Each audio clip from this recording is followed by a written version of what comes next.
Hindi pa tapos yung laban, nag-aangas agad dito yung Parsa. Tingnan nyo naman, patipi-tipi pa talaga. Nag-aangas lang yung Parsa dito. Kasi hindi masyado maalam dito yung core namin. 5-1 kasi kami dito. Ang kaso nga lang, kulang kami ng isa. Kaya nag-random na lang kami. Ang kaso nga lang, yung core na nakuha namin ay mahina yung loob. Masyado pa siyang iyakin. Malamangan lang kami ng onte, umiiyak agad.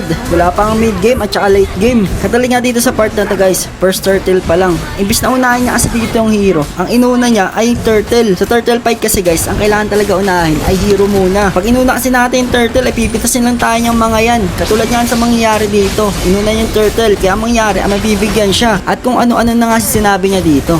First turtle pa lang naman yung nakukuha. Lumamang tuloy agad dito yung mga kalaban. Wala kasi sa focus tong core namin. Masyado agad umiyak. Wala pa nga mid game at saka late game. Masyado nagmamadali. Pero mabuti na lang kasi medyo nakabawi kami dito. Ang mangyayari kasi ay mauubos namin dito yung mga kalaban. Kaya kahit papaano ay nagkaroon tayo ng item. Hindi ko nga alam kung kakampi ba to o kalaban tong arena na to. Kaya kinuha na rin namin dito yung lord. Hindi ko alam kung bakit tumitipi-tipi pa dito si Parsa. Ang akala niya siguro dito, perkit lumamang sila sa early, ay hindi na kami maaabawi. Hindi niya alam na marami akong pwedeng gawin. Kasi ang pwede ko rin gawin dito ay sumegway at pagbabasagin yung mga tore nila. Kaya tulad ng ginawa ko dito, makaligtaan nyo lang kasi ito ng onti si Moskov guys, ay ubos talaga yung mga tore nyo. Kahit sabihin nyo pang pugo to, ay sobrang bilis ng attack speed nito. Kaya nga ginawa ko na muna dito guys, para mas makabawi pa kami.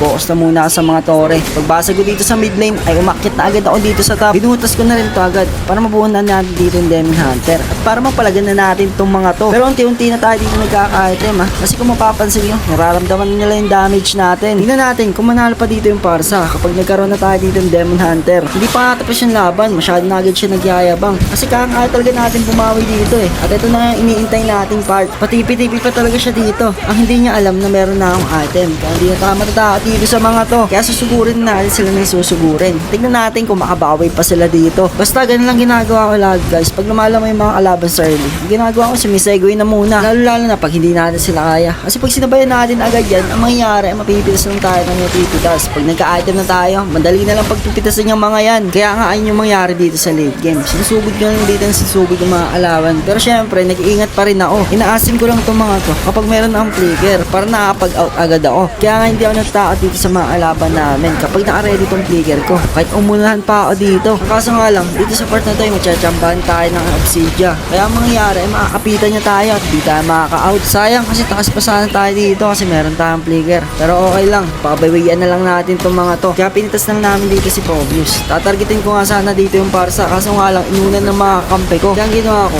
ay nag-dip na lang dito. Akala ko nga mahuntog ko dito yung Obsidia. Kaya hindi ko pinindot yung win dyan. Mapipitas tayo dito. Pero mabuti na lang, malupit yung mga natira ko dito ng kampe. Yung mga tropa ko. Tingnan nyo naman kasi yung ginawa nila dito. Inubos pa nila dito yung apat. Ang gandang set nun. Kaya nga napanice na lang ako. At dito na nga kami manalo sa laro na to. Masyado kasi maangas dito yung Parsa eh. Hindi lang marunong dito out namin. Pero nice game pa rin dito sa mga nakakampi ko at nakalaban.